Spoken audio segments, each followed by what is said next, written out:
ఎవడు రారా భరత జాతిని కప్పమడిగిన తుచ్చుడు, ఎవడా పొగరు పట్టిన తెల్ల దొరగాడెవ్వడు. బ్రతుకు తెరువుకు దేశమొచ్చి బానిసలుగా మమ్ము నెంచి పన్నులడిగే కొమ్ములొచ్చిన దమ్ములెవడికి వచ్చరా?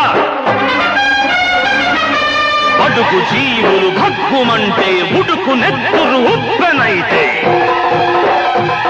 ఆ చంద్ర నిప్పుల దండ్రగొడ్డని పన్ను గడతది చూడరా? అన్నామన్నెందొర అల్లూరిని చుట్టుముట్టి మంది మార్బలమెట్టి మరపి రంగులెక్కు పెట్టి 100 గుళ్ళు ఒక్కసారి పేల్చితే